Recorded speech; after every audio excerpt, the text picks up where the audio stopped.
I'm sitting in my car, parking lot, phones buzzing, emails stacking up.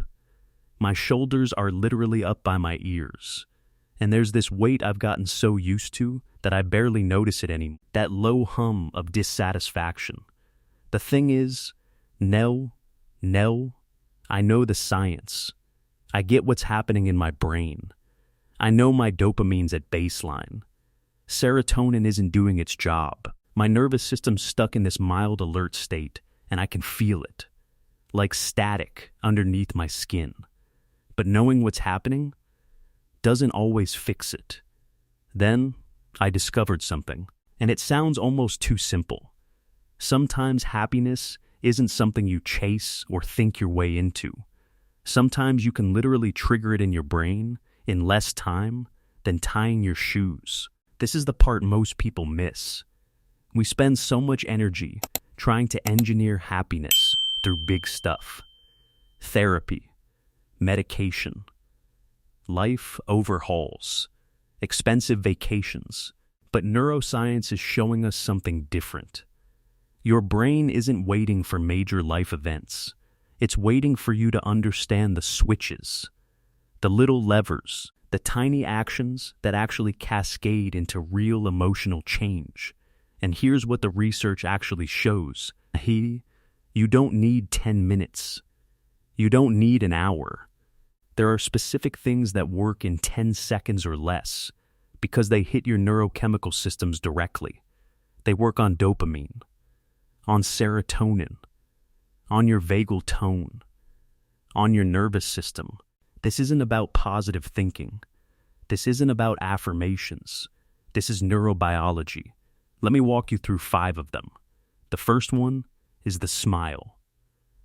I know, sounds like something from a motivational poster at the dentist's office, and I resisted this for years. But the research on this is actually wild. Multiple studies replicated it. It's strange enough that you should pay attention. Researchers at Stanford found that posed smiles can actually make us happier.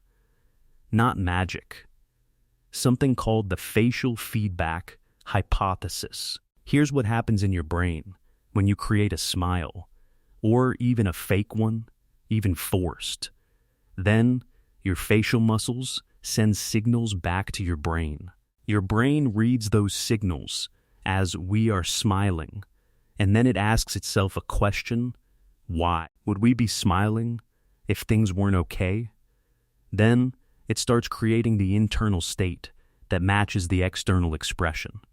A weak smile for 500 milliseconds was enough. 500 milliseconds. That's half a second.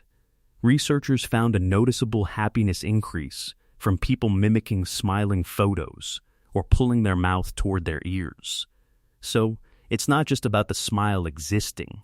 It's about you actively creating it. The effect isn't huge, not strong enough to overcome depression, but that's exactly why this matters. This isn't about curing depression. It's about that moment in your car, that static, that baseline dissatisfaction. You pull your mouth into a smile, hold it for 6 seconds.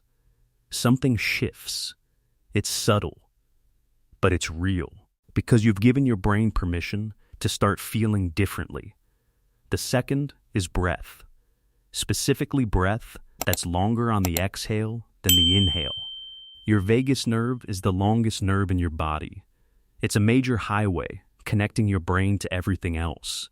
Messages travel along this route to regulate breathing, heart rate, digestion, and when you breathe with a longer exhale, something very specific happens. Your vagus nerve reads that as you're safe, which allows it to relax. The most studied version is called coherent breathing. Inhale for 4 seconds. Exhale for 6 seconds. That's it. 10 seconds total. 4 in, 6 out. And it's almost funny how effective it is. When your vagus nerve activates through longer exhales, your nervous system downshifts. Your heart rate comes down. Cortisol starts to normalize. These practices improve heart rate variability, calm your stress response, support digestion, and enhance emotional regulation. Most people think happiness is an emotion. It's not. Happiness is a state of nervous system regulation. When your nervous system is dysregulated, happiness is literally neurochemically unavailable to you. But when your vagus nerve activates, when your nervous system knows it's safe, happiness becomes the default. The third one is cold. This one changed how I think about quick interventions. Cold exposure triggers something. Cold water immersion raised dopamine 250% and norepinephrine 530% in research. Effects lasted hours.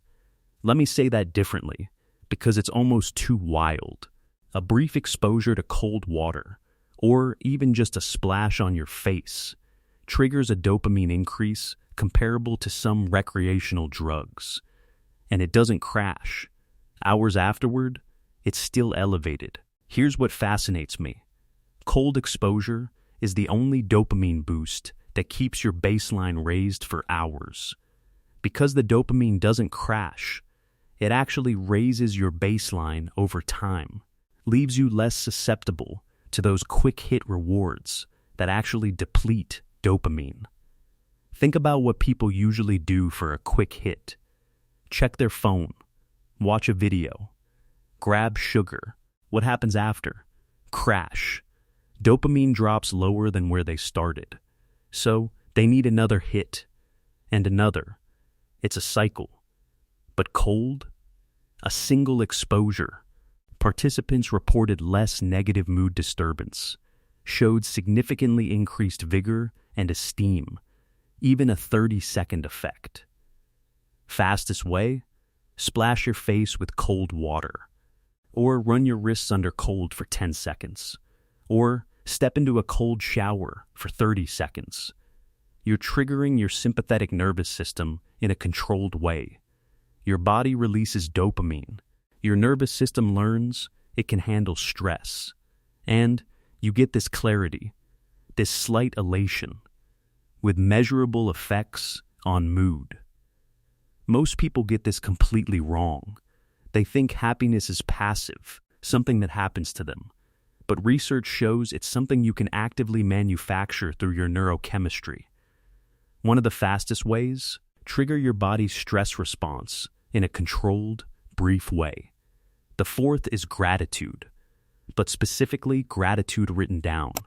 A randomized trial with 1,337 participants. People wrote daily gratitude lists for 14 days, just listing moments they'd been grateful for. Results were clear. Increased positive affect, subjective happiness, and life satisfaction, reduced negative affect and depression.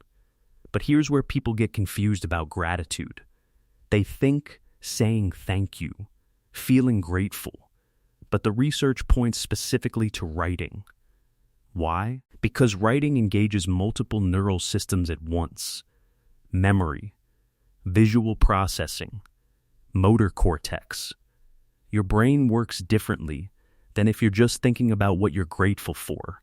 You don't need 30 minutes. Write 3 things you're grateful for in 90 seconds. Just 3. Doesn't have to be profound. Coffee, a text from a friend, your dog.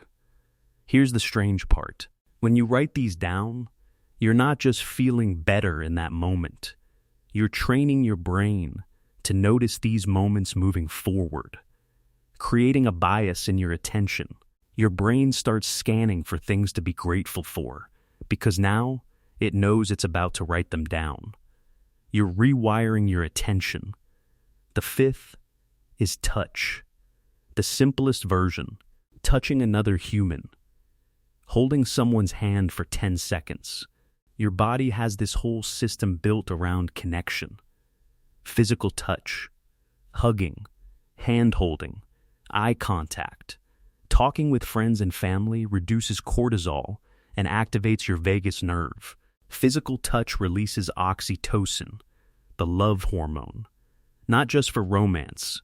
It's what your nervous system uses to create safety and belonging. You don't need a long hug. You don't need hours of interaction. 10 seconds of physical contact. A hand on your shoulder. Holding hands. Petting your dog for 10 seconds triggers oxytocin release.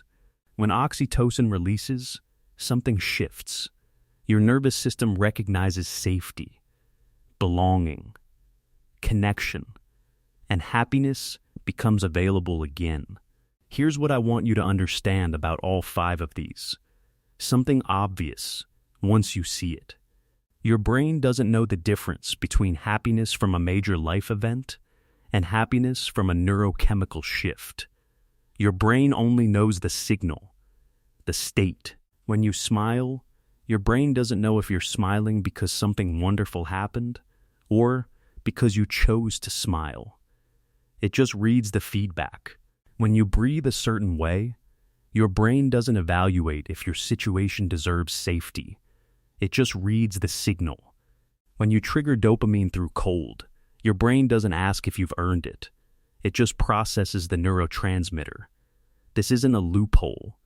This is how your mind works. You've been thinking your internal state follows your circumstances.